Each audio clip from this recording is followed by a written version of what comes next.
All right, guys. About time to get started. I know we got some out of town. We'll go ahead and get going.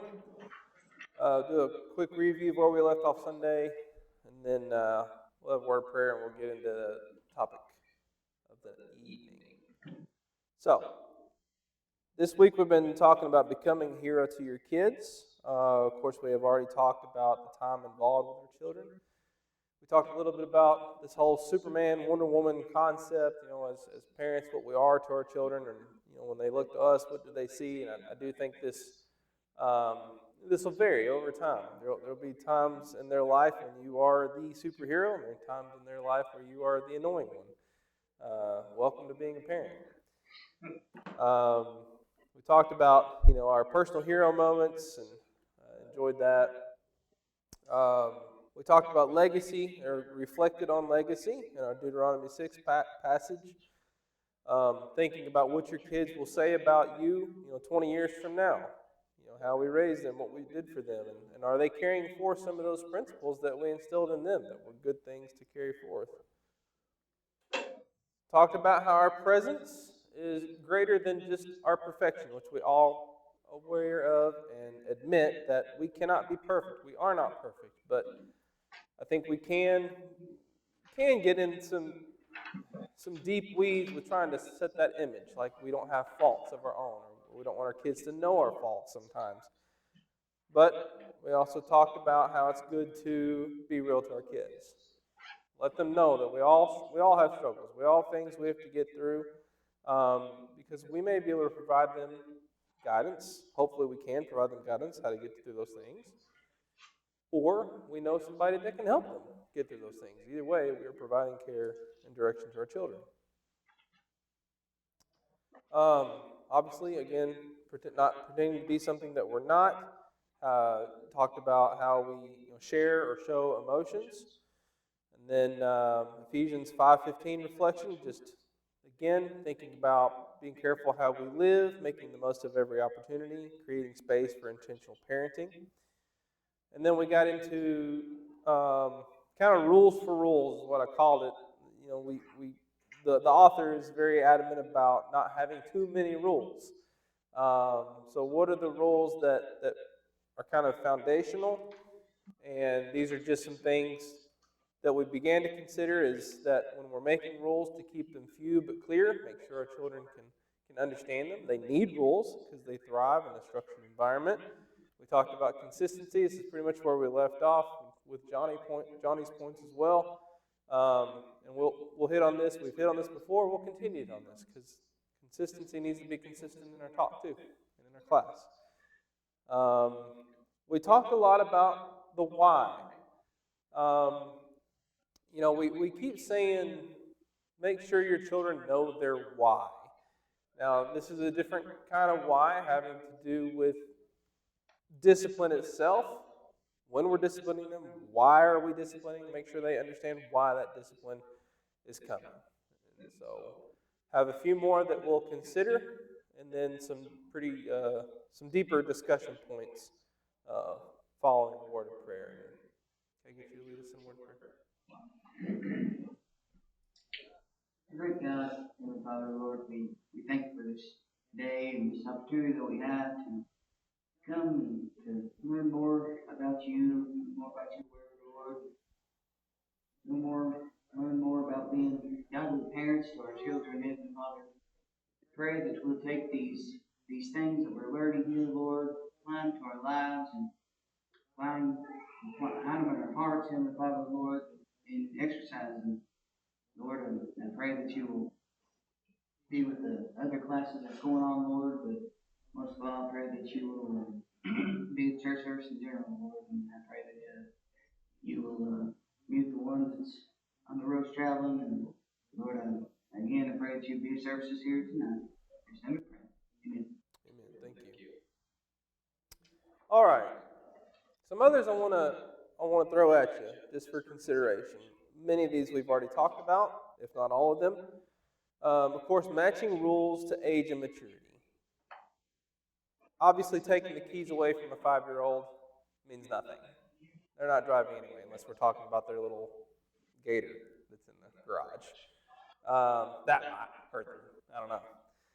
So keeping in mind that, you know, we're talking to whatever age group this is, and we need to make sure the rules match that age group. We're gonna talk even more about something on the next slide that I think is really important to remember as you get to the teen years. Um, Model what you expect. I think this might be a big challenge for us, guys. You know, it's easy for us to lose our cool too, to get emotional. We're human. It happens. Um, but keeping that cool, calm, collected uh, face and attitude about something can go a long way with teaching and guiding your children.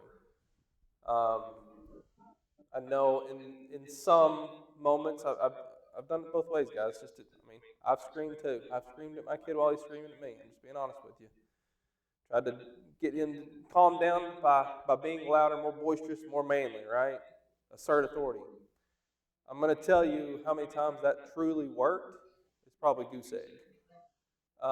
Did I get him to shut up? Yeah. Did it do much good? Not really. Just created a more hostile environment. But the times that I can reflect on with that same kid, even when they're emotional, keeping myself in check and just talking calmly and easing a little closer and just talking calmly, those were the times I saw more impact. Listening, receptiveness, and even pain, emotional pain, because they realize this is pretty deep. My parents are being calm about this. It's almost like scarier now because Dad's not yelling at me. Must have done something real bad. Balance, firmness, and flexibility. Good luck. What that looks like, again, falls on each of you. In your household with your kids, and they're each unique thing they have going on. Now, can you lean on others? Absolutely. You can reach out and say, hey, I'm struggling with this. We want you to. I think we want to share some things carefully. But just keep in mind, we can't say, hey, this is what's going to work. We can provide, I did this with Hunter, I did this with Kylie, or I did this with Tate, or I did this with Thatcher. It may or may not work. Just something for consideration. And some things. Other aspects, the Bible tells us very plainly what we have to do in discipline. Involving kids when possible. This can be fun. And getting them involved with, what do you see? And sometimes you'll get the kid that just pleads negligence the entire time. Walk to your room, get into the door and say, it's chore day. Well, I don't know what to do. You do the same thing every Saturday, dude. It's the same thing every Saturday. Just go do that. Well, I don't know what that means. So we walk to the doorway. This is particularly Tate. You just stare at the room, mess, toys. I'm like, what do you see? Stuff's on the floor. Oh, you do? You see that? Good job. Pick it up. Get it off the floor. They'll get the stuff off the floor, and there's still trash or dust on the floor. And you're like, did you clean your room? Yeah, let's go see. It's not clean, buddy. Well, I don't know what you want. What'd you do last week? Well, I had to sweep or vacuum. Okay. Does that need done? I guess. Yeah, it needs done. You're going to have kids like that. But if you can get them to get involved and think outside the box and challenge themselves, that can be really fun and can build a strong person. Focus on teaching, not controlling. I was thinking a lot about this one. How did God create us? Did He create us and then control us? Or did He provide us with what He would like, what He wants us to do, give us direction? I think we'd all say we're not drones, we're not robots. So He's not controlling us. Yes, He controls everything around us, but we can make a decision, right? Same principle with teaching. We want to teach our children. And I want to say, with the controlling thing, if we're going to use that word stops at a certain point when we have control over our children. There's going to be a point when that stops. I think for most, it's when they move out of the house. You lose control. You don't get to make up when they go home anymore. You can't take their keys away anymore. They're out of the house. They're on their own. But we want these principles, these teaching principles, we want those to carry forth, to have been grounded and established so even when they're out of the home, That's ingrained in the back of their mind. These things are good, these things are bad. We've done our job as parents if we have led them to that proper logic. Reinforce positives, not just punish negatives. Of course, I do think we're moving toward a more positive reinforcement world and way under on the punishment of negatives, I think, sometimes, but there needs to be a balance too. If we're just dogging on every little nitpicky thing they're doing wrong, we're not going to build a very confident child. Does that make sense? They're going to think something's always wrong no matter how many things they get right. And I think and that may depend on the child if they have autisms or OCDs or things like that. That can come into play too. But then you get children who make a 99 out of 100 on a test and all they want to do is fuss that they missed one question. And I'm like, dude, I got 60 and I was excited. Like, pass the course, right? Like, that's all I cared about. So you can go to extremes with that, but we have to learn a balance, and that just takes some reps, I think, as Brad usually uses the phrase, reps, takes reps. Communicate with your spouse to establish rules and consequences together. This is one I think Daphne and I have really been trying to do better lately. I mean, ever since we started studying this course, honestly, we go home and I'm like, we got so much to work on. We're already done with one almost. Like, we still have so much work to do a little bit better. But this is one thing that I think we most recently talked about. Let's just come up with a plan. If there's a problem, let's look at the problem together. Let's have a rule together. Let's have a consequence of that rule together, and hold each other accountable for making sure those things take place, for consistency. Anything you guys want to bring out or add to or take from on this? Just with the involving kids and the teaching, I think those go hand in hand. I think you have a sweet spot when they're kind of young, where they want to be involved and they want you to teach them chores and stuff. Because it's not going to last forever. But I also think it's a good opportunity. We've talked a lot about getting to know your kids and building relationships, and those are times when maybe you want to get the chore done, you just want it to be over, but it's also a good time to build a relationship. I know Presley, she talks to me more when she's hungry or something than anything else. Like, she takes that time to ask questions and stuff. I don't know if Rob will be like that at all. They never luxury ever, but I know with at least one of my kids, when I involve her and when I teach her stuff, she opens up more like, oh, this is daughter time or whatever. Yeah. And that may not last forever, but I do think for now it's a good way to have that relationship with at least one of my kids. Whose kids wait till bedtime to do that?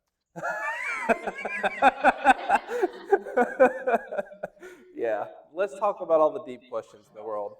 9:30, 10 p.m. And it's like, these are good questions, and we need to talk about it, but also go to bed. A couple nights ago, I put Presley to bed.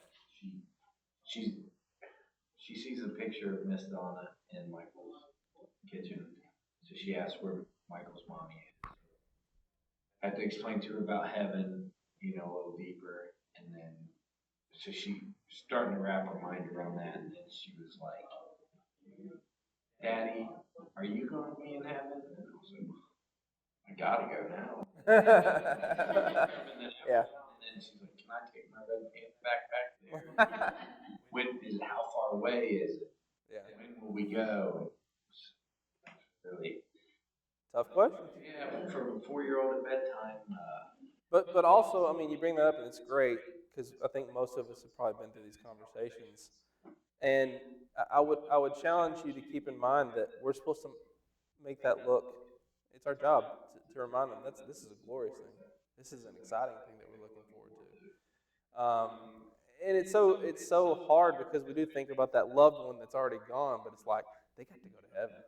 They're already there. That's really cool, exciting. She was asking specifically because we don't have a house right now, so she was asking will we have a house? Does Uncle Michael's mommy have? And I just said she's got the best house. Yeah. It's gonna be the best house. Yeah. We're all gonna get a great house. Yeah. That's about all I know to. Yeah, those are good conversations. Really, really sweet, good conversations. Something that Lana said, and ours does happen at night sometimes, but the kitchen is where, for those of you who like to cook, I'm sure you all experience this too with your kids. Especially when the season that we're getting ready to get into, the baking and all that stuff, those are the times we have some of the best conversations. We're just hanging out, and we're preparing food, and just, you get some of the deep stuff and some of the things they want to bring up and talk about. That's where it happens for us. That's awesome. I mean, I think there's definitely times that like a kid, and I think Daphne gets more of the blunt of it, but like we've got one that's just when they want to talk, and we don't want to shut it off. Like, so we want them to feel comfortable coming and talking. But it'd be 11 p.m. They're still going. You're like, dude, go to bed. Ours happened in the car, and that's not good because it's dangerous and you can escape. I'm gonna say something about that. If John Moore ever watches these, he's gonna get a kick out of this. But he told me if there's ever a discussion I need to have with Hunter, like any sensitive discussions, he's like, take them on a car ride because they can't go anywhere. They can't get out.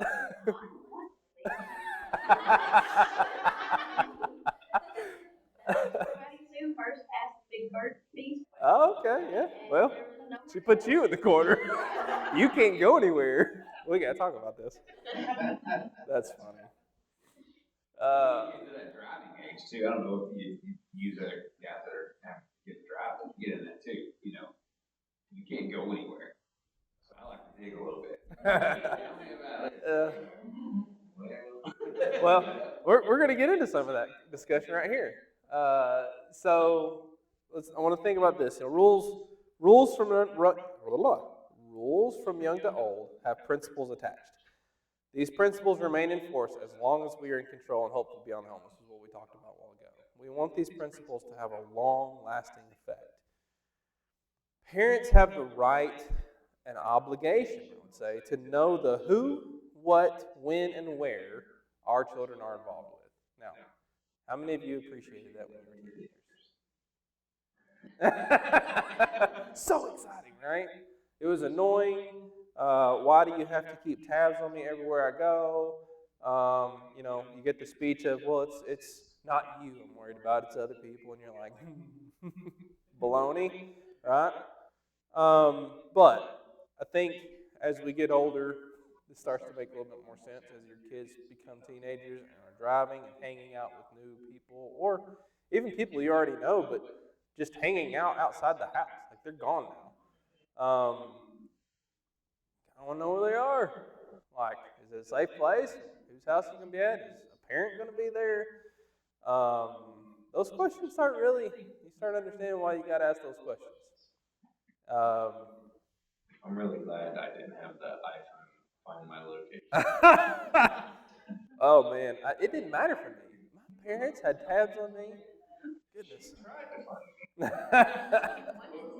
She did tell me after when I grew up. She said a lot of times you tell me where he was going, I'd follow you. Cool. Well, I knew a few times you did. I had a few. My mom must have hidden. She must have had connections to I don't know, CIA or something. Like, always knew exactly what happened where I was. You weren't supposed to stop there on your way to this place. How did you know? But here's, I think, probably the hardest thing to digest, but so much truth to this. Trust, but verify. If your 17, 16, 15-year-old kid says, we're going to go here at this time. Okay, I trust you. Probably going to verify that, right? Hey, I'm going to go to Luke's house. Hunter says, I'm going to go to Luke's house Saturday at 10 to go swimming. I may ask Brad without Hunter knowing. There is not a chance in the world. Well, no, this is, okay. True. I'm just saying, like, yeah, we would be okay. But for example purposes, I might call Brad and be like, hey, oh, yeah, swimming Saturday at 10. Kind of a weird time for Hunter to be out of the house. We won't be penalized.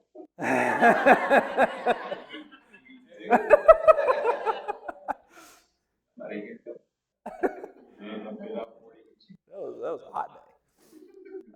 But anyway, I hope we know what we mean by this. Trust but verify. Make sure our kids are safe and who they're involved with, because that's part of parenting. That's part of protecting your kids. If they're around people they don't need to be around, they're going to be influenced by things they don't want them to be influenced by. No, I think it starts earlier than that, though, with kind of instilling in them that mom and dad are not done. When the boys go to the bathroom or we tell them to wash their hands or whatever, you know, sometimes they try to cheat. Cheat. And I'll come out there and I say, did you wash your hands? We smell them. And sometimes the little head will drop. March back in there. Yeah. Yeah, it's, especially as a young kid or a teenager, I trust that you wanted to go where you said you wanted to go and you didn't have bad intentions, but I also know that your brain doesn't fully develop until you're much older and you're impressionable, and when you get out, you could have got sidetracked, thought, well, this wouldn't hurt, and this needed worse, so you do have to verify. It doesn't mean you just don't trust them categorically. It's, you know, they're young, and you know what it's like to be there. Yeah. Yep. It's also an opportunity, maybe not that age, that's pretty young. It's also an opportunity to be like, you said you were going to be, I trust you to be here. If this doesn't work out, this is not what you say. Yeah, there's consequences, right? Rule, consequence. You want some freedom. Yeah. You got to be where you say you are going to do what you say. Yep. Oh, 100% agree. Good stuff. We talked about this, actually, Johnny started to include this on his comment toward the end of last class. We were talking about this no word, right? Which he was using in a really different context at the time. But, as a parent, this word, I think, becomes the most famous, most used probably word in our category, or in our verbiage, vocabulary, excuse me. And really, I talked about the water example, the kids going in and out, and I think it is possible that sometimes we choose no out of convenience. We could have said yes, but we choose no because we know what we have to put up with after they're done, because they're not going to clean up their mess. And that's really annoying, and we're tired. And we've been messing with you all day. So no becomes a convenience. But can it become, too much, where it's just everything's a no because I don't want to mess with it. I don't want to deal with it. And I think it could. I think there's that danger where no can just be our default. But here's a couple things to think about or ask yourself too. When is no too much or not enough?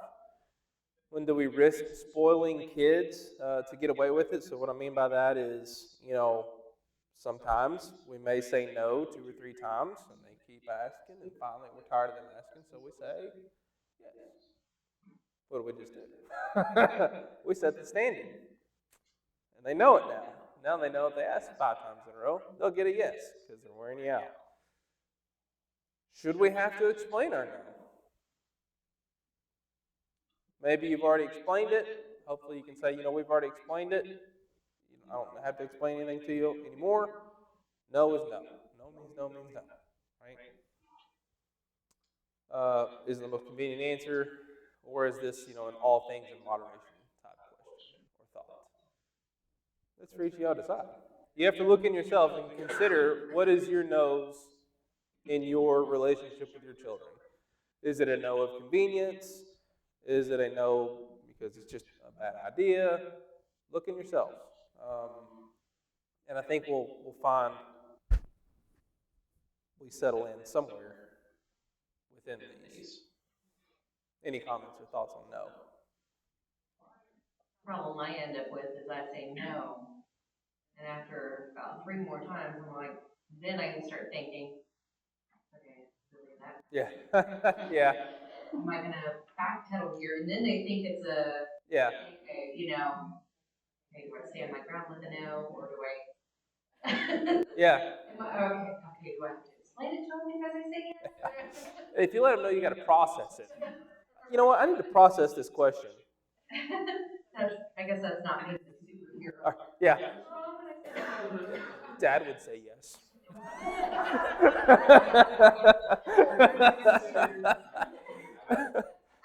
They're kids. Let them have fun. Let them get muddy. But if you do change your mind, maybe sometimes it's an opportunity to make them earn it. True. Yeah. Well, you can earn this, Yeah. You can turn my no into a yes, if you go, XYZ. take care of something. Yep. I was just gonna say, going back to like trying to have simple rules. I get tired of saying no, like it just wears me out. Like, no, no, no, don't do that. So there are some things like Rocky wanders around Tara Michael's house, and there's all sorts of stuff he can get into. But Hogan was trying to like keep tabs on him the other day. Like, I'm like, as long as he's not chewing on stuff, sticking his hands in the mouth, I don't care if he explores the house or like when they get old enough to climb on the couch. This rule, but my rule is they can climb on the couch, and if they fall, that's how they're gonna learn that. So I'm not gonna tell them no 20 times a day. Yeah. If they want to do it, they want to fall off. That's like they're gonna learn their lesson in a different way sometimes. Yeah. Not to an extreme. Like I'm not gonna let them like shock themselves to death or something. Right. Right. If it's something I'm like, this is pretty minor, and if they fall, they're not gonna do this again. Then I'm not gonna police them. Like I get tired of hovering, and so I'm like, okay, I'm gonna give you a little bit of freedom. Yeah. You can decide if you like the consequence or not, because at some point it's on you and not me. So. Yep. Okay. I really struggle with this one because no, so many times is because I'm tired. And my mom, best mom ever, but she always told me no. And it wasn't until Kevin got older, 'cause there's 9 years difference, and he would be the one to ask 5 times. And then all of a sudden I'm like, wait a minute, that's what you have to do? Yeah.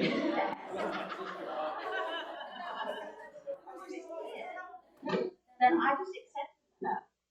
And he's actually the one that taught me what to ask for no. So then, I try.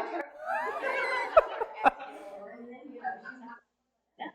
But, so I struggle with this, because then I find myself saying no a lot. And I know how I felt when I discovered what Kevin did to get what he wanted.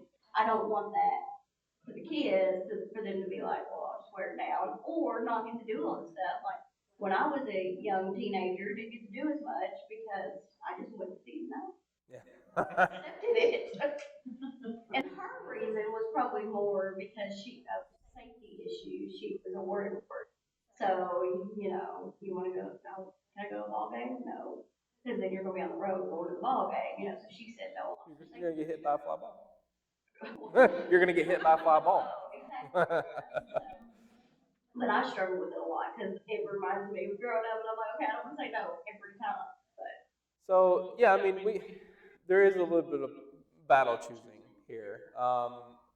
And again, I would just challenge you to reflect on yourselves, in your unit, with your kids, and your situations. Are there times that you're saying no when you can say yes? Is it really, really that big of a deal? If it is, right? Yes. I'll let you finish. No. I was just gonna say, I wonder if you guys find this with the gender thing, that maybe a dad might tell a daughter no, but a mother might be more fit to, hey, let's be more well-rounded about this. She might like this, where it might be okay because, and vice versa. Like, good example is, I know remember when, after that long winter we had in Cleveland, it was a terrible winter last week. We took him to my parents' house. You didn't want Rocky in the sandbox. And I was like, listen, this kid has been stuck inside most of his life. It's a sandbox. He's won. I know we're giving him baths anyway. And he's having such a great time. And it's important for a little boy to go out and get dirty. Yeah. Sometimes a grown man to do the same thing. Yeah. And then we look at it and say, well, I don't want to have to scrub it off of him, but. Or if he was eating it. I was like, he's gonna But- eat it and he's gonna. But again, like that's. And I don't wanna deal with it, so I was saying no. But it's just hard, like Sam knows, you got all those boys, they're gonna eat some dirt. If Metabolize. it doesn't stop them, they're fine. You know, you reason it, and I know there's gonna be things, and probably already are things with Presley that me and her are really close, but I'm not a girl and I can't always relate as well as Lily can. I would agree that there's something to be said about the relationship between mother-daughter or father-daughter or father-son, mother-son. I'm going to say there's even some things that maybe I would have, you know, within the last 2 years, probably said no with Kylie about it. Daphne has to remind me. This is a situation that, you know, no may not be the best answer right now. Like, we may need something. And I just didn't know. I'm not a girl, right? So, yeah, there's some of that for sure. Some of you daddies with girls might get a little bit of that daddy girlism going on. It happens. It sneaks up on you. All right, couple deep thoughts here before we run out of time. So, want to highlight thinking about mistakes. Mistakes because our children are going to make mistakes, and because we're going to make mistakes as parents to these children. Some of these mistakes are going to embarrass you as a parent, and some mistakes will embarrass the child. It can be difficult if you have a child that embarrasses you in public to keep your cool. You know, because you're embarrassed. They should be embarrassed. They're probably not. But you're embarrassed because this is my kid. This is my spawn. This is what's happening through my lineage right now. This kid doing whatever they're doing. That can be embarrassing. But you know, they're kids. And if people are all around us, are you thinking about, yeah, okay. Well, I know. And I think we could story this. Everybody's got a story, and we just need to have a dinner night and share our stories. We don't have time for it in this class. But I know for a fact some kids have pooed in public at the ballpark several times. So that happens, but we have to keep our cool. We have to remember our job as a parent, and hopefully others around us, you know what, they're kids. If they're young and they make a silly decision and something happens, if we're embarrassed by that, it may happen. We may feel embarrassed, but could we do anything about it? No. Now, if they do something we tell them not to do, that's different, right?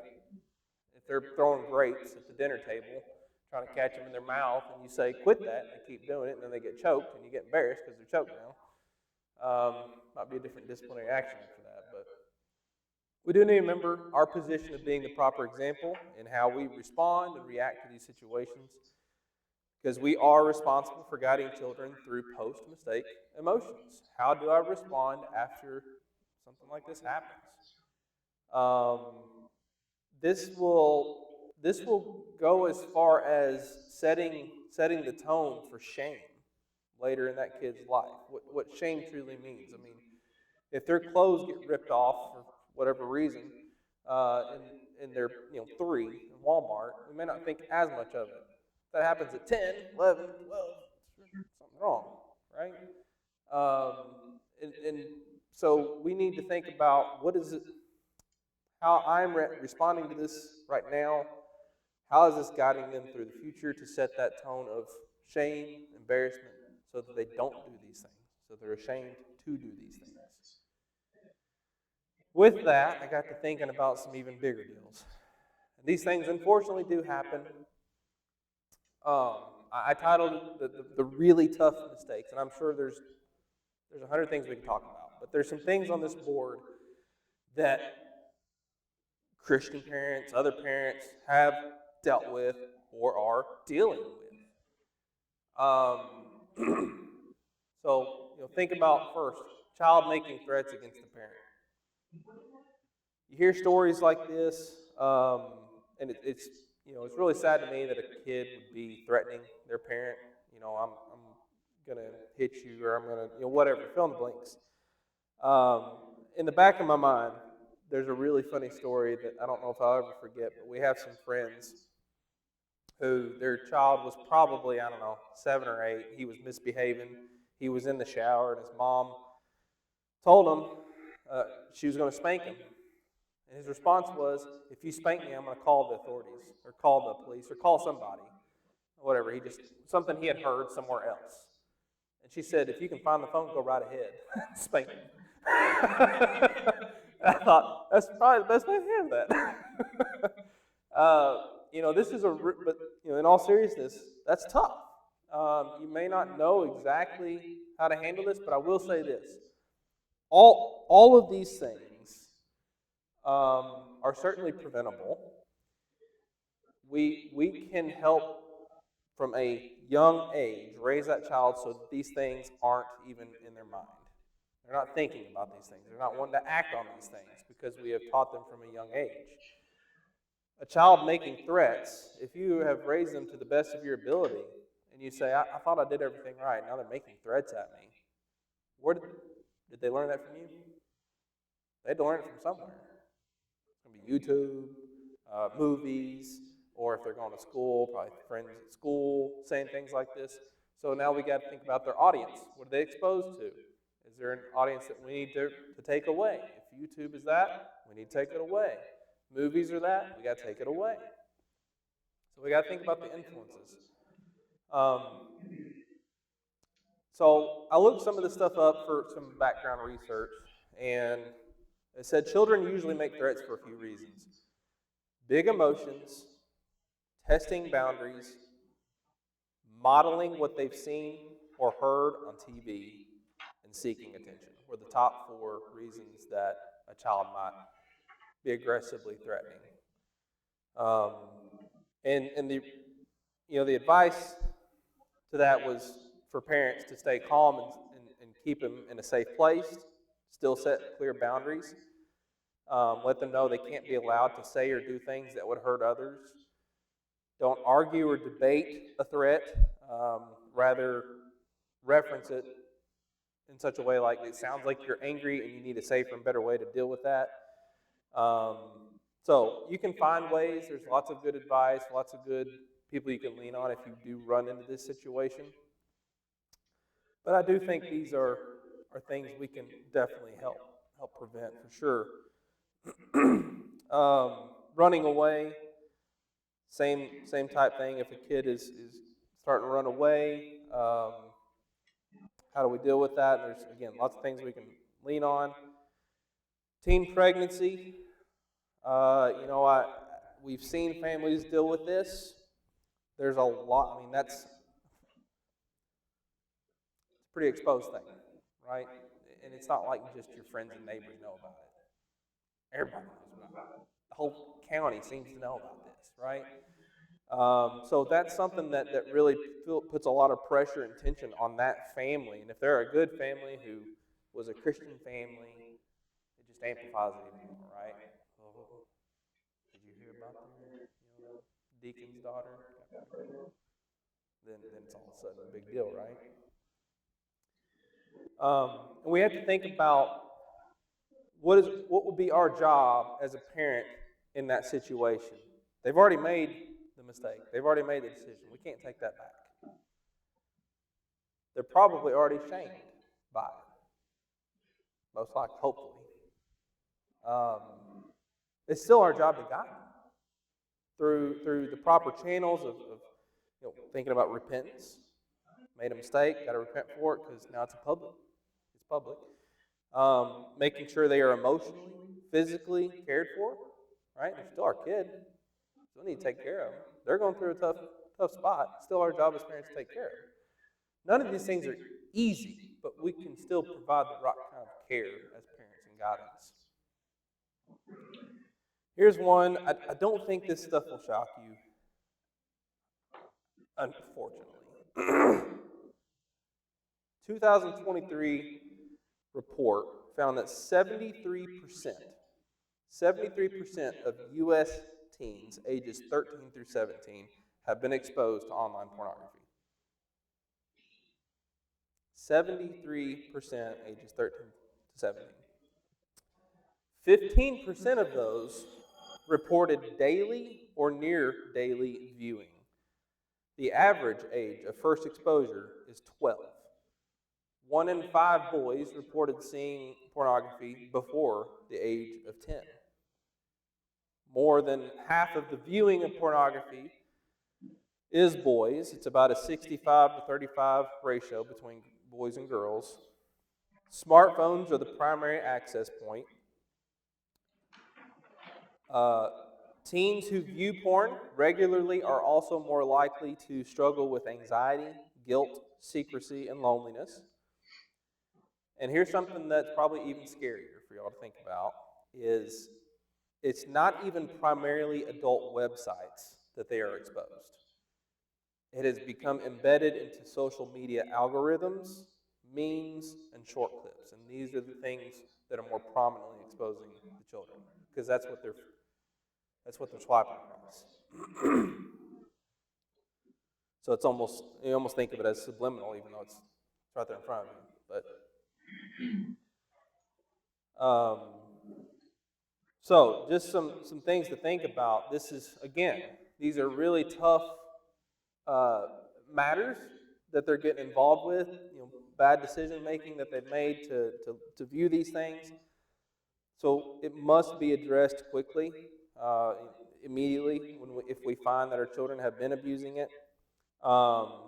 We need to put guards in place, educate them on the lifelong impact of viewing these things on our bodies, our minds, and eventually your marriage. Because pornography will give them an improper outlook on women or how to treat women or how women perceive men, anything like that. So if we want to be a hero to our children, if we want to be the right example, even in these very tough, very taboo situations, we still have to think about godly action, godly love, godly leadership, godly encouragement, letting them know that even when the really tough things happen, God still forgives, He still loves us, there's still hope, right? When we do that, when we show them those things through those really tough moments, we're being a hero. We're being the right kind of parent. So, just some things to kind of chew on with those really tough mistakes or decisions in life. Any others y'all might think of that might hit on this? These are just some prominent ones out there. It seems like the common thread, at least three of those in my mind, is just everybody seeking attention. That they're not getting the proper attention at home. Be present. Be plugged in. Be engaged. I don't know. Be over authoritative, whatever. But be involved. Yeah. Be involved. Because if kids run making threats, I mean, there's some kind of breakdown. They run away or seeking something else in those other three examples you're looking at. Runaway or teen pregnancy or rape, abuse. They're seeking something they're not getting. Be plugged in and know your child's circle of friends and their friends' families. Yeah. And be accountable to each other for that. Yeah. Yeah, we need to feel comfortable sharing things that come up, not as a, your child's doing this, but as a, hey, in case you didn't know, this came up, this got said, this got shown. Notice they swapped across something that was not great. Talk about it. I just want to say, so my parents have been through a lot of this. My sister called the police when my dad whipped her. They came and arrested him, took him to jail, charged him with domestic violence, just for simple spanking. We lived in a city, it was, when she was grown, she told my mom something. We ended up raising her kids. And she told my mom before called to blackmail her, you're going to do this and X, Y, Z for me, or else I'm not signing them over. And my mom was, you're not blackmailing me. I'm not doing that for you, and you are going to, My brothers threatened more than once to beat my dad up. Every single time they met it with unwavering devotion to what was right. It was, I'm gonna keep raising my kids the way God wanted me to. You know, you're not blackmailing me. We're gonna keep doing things the right way. If you think you can beat me up, try. Guess what? You're gonna have consequences. As long as you live in this house, and I'm never gonna change. And it all worked out. Yeah. Something not so good, but I did learn that lesson of, it just struck me. I was like, man, they've been through almost all these.